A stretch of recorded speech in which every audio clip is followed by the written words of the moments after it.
If you have Sagittarius rising, these transits began in your 12th house. You're reassessing and reevaluating some of your plans in your first house, and everything culminates in your second house. So in the 12th house, that was the Mars-Mercury conjunction in Scorpio back on the 20th. And that indicated some type of activity or a trigger of some kind that had you looking at some of your hidden fears or some of your unconscious behaviors and just assessing those in some way, maybe facing some new things. This might have been a time when you started therapy or took some kind of action that was about like keeping yourself emotionally and psychologically healthy. This can also have to do with some type of sabotage, either from someone else or from yourself. It doesn't always mean that.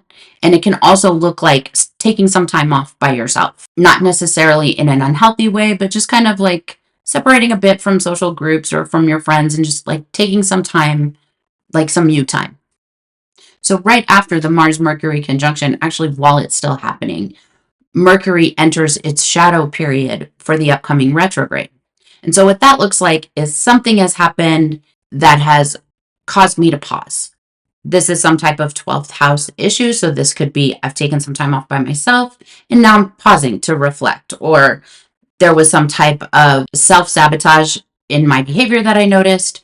And as a result, I'm taking some time off to reevaluate what my self-care needs are. Are they addressing everything that they need to? Do I need to make some new self-care routines? Like I said, maybe there was, you might have reached out to some type of therapist or some type of counseling. So it doesn't like always indicate you went to therapy. It doesn't always indicate, someone was gossiping about you. Well, some combination of these things was happening. And as a result, you were like, I need a minute. And so you were kind of like taking a pause, just taking some time for you. By November 9th, Mercury has moved out of Scorpio and into Sagittarius, where it will station retrograde in your first house. So what this looks like is there was some type of activity that caused me to kind of like retreat maybe to a place where I felt, safe and secure and on my own. And now I'm sort of coming back out and addressing the world in some type of like changed way. Like there's something a little bit different about me.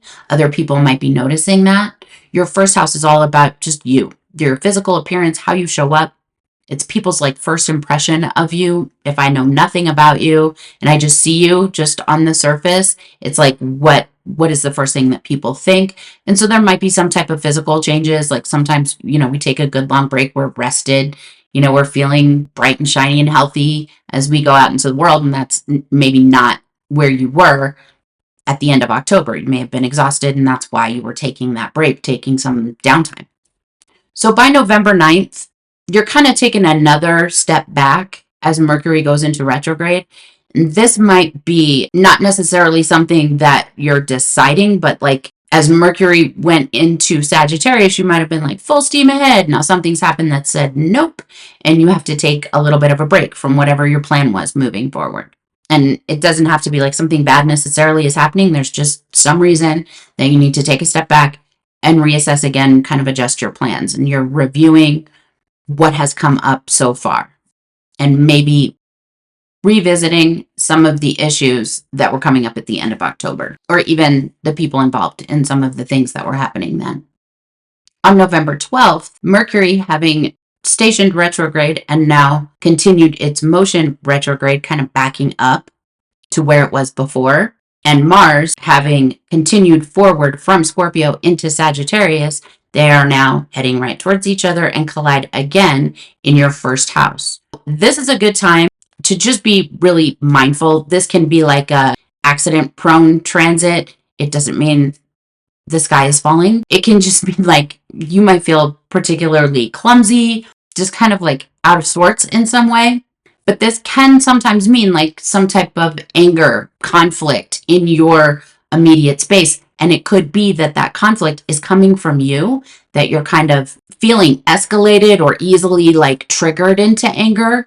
And so it's just a good time to, again, anytime Mercury is retrograde, we don't want to speak without thinking first.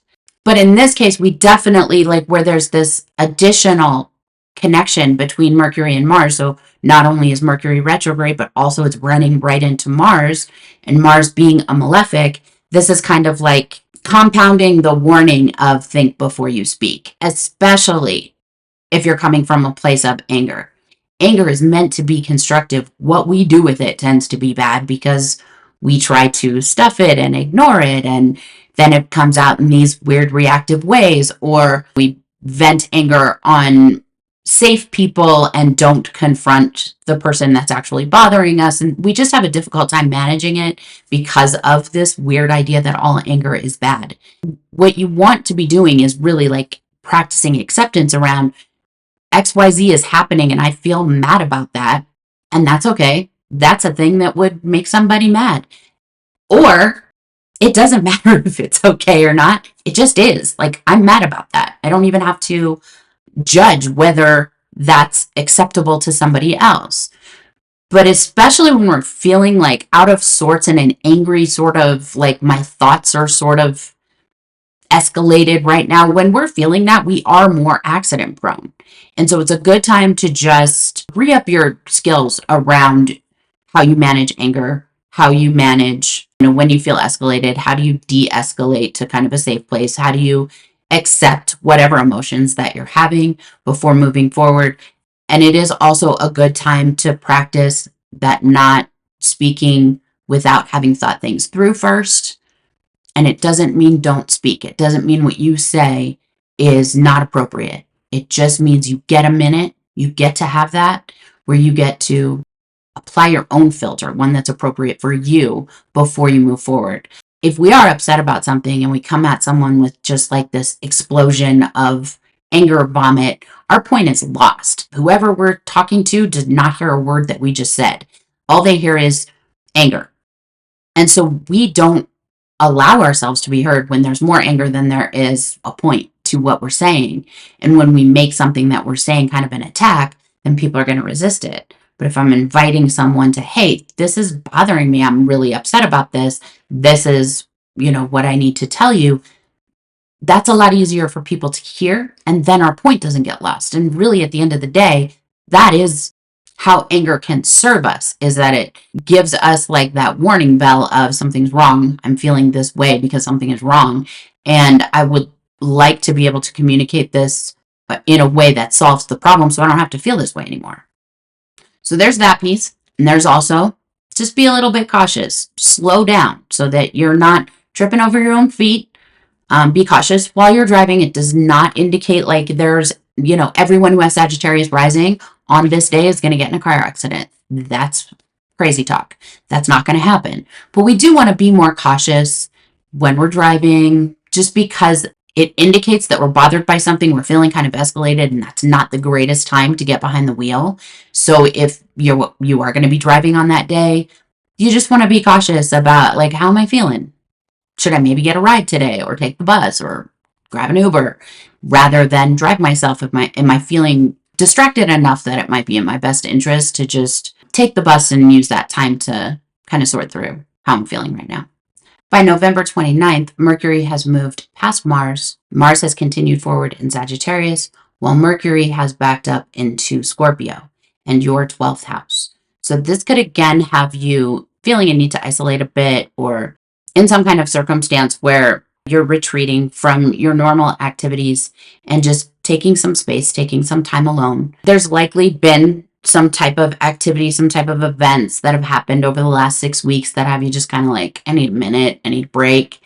And as Mercury stations retrograde, it's coming to an end, this kind of like taking time to myself. And I'm, kind of ready to venture out again and be more social, to make some kind of changes in my physical appearance or how I'm showing up in the world. A lot of this also, given that it's involving Scorpio in your 12th and Sagittarius in your 1st, this could be about like some type of procedure that you're having done, and that could be cosmetic. It doesn't mean like you're having a heart transplant, but some type of procedure that you're having done, or there could be, some type of physical wellness that you're engaging in during those times when you're kind of like sitting this one out. I mean, it could be the flu, it could be allergies. It doesn't have to be anything. Make some kind of changes in my physical appearance or how I'm showing up in the world.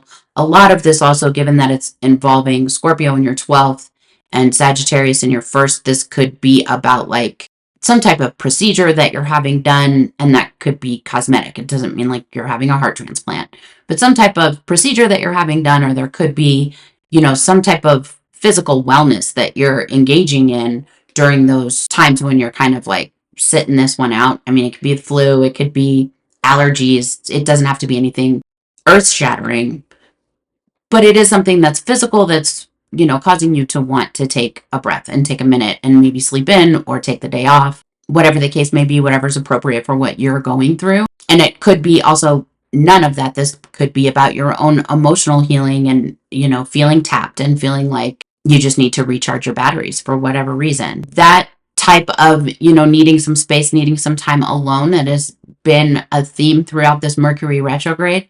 And as Mercury is stationing retrograde in Scorpio at the end of November, you're just kind of feeling like you're coming out of that, and it's time to start dipping your toes into being out in the world. So you're starting to feel better if this was a physical thing. You're starting to feel just the events of the last 6 weeks becoming part of the past and not so much part of your day-to-day and what you're dealing with in the present. So by December 16th, Mercury has returned to its direct motion. It's completely passed out of Scorpio, moved into Sagittarius, and is now passing that point where it originally stationed before moving into that retrograde period. That indicates even more so that this whole couple of months, all the shifts, all the changes, all the things are changing in my life, and now I'm taking a breath and I'm going back and doing some more me time stuff, whatever self-care you've been doing, whatever physical healing you've been needing to do. It's feeling like, okay, now that's behind me now, and I'm moving forward. I'm doing something new. This could also be, again, about your physical appearance, and having gone through all of this over the last couple months, your physical appearance has changed. Maybe you're feeling a little more vitality, or having been sick, you're feeling now like rejuvenated.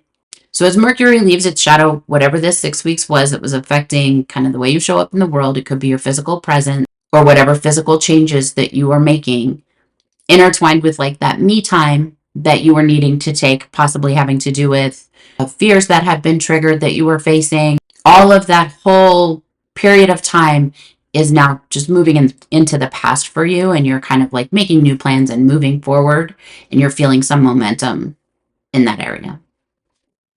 Now on January 18th, Mercury has caught up with Mars again. So as Mercury was doing its back and forth, Mars was moving forward the whole time. So during that time, Mars completed its transit through Sagittarius and moved into Capricorn, and Mercury, a planet that usually moves faster than Mars, is catching up to Mars and will pass over it.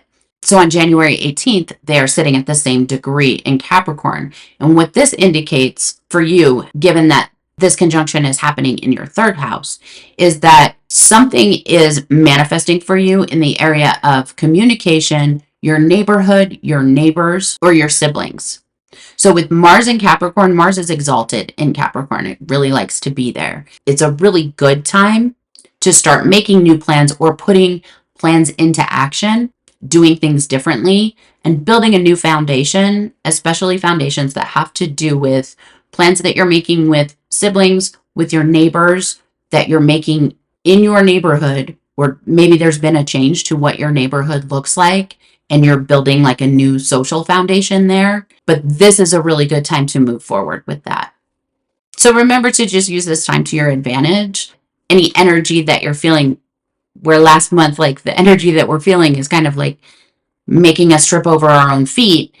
Now the energy that you're feeling is tempered enough that it can really be used for good things for you.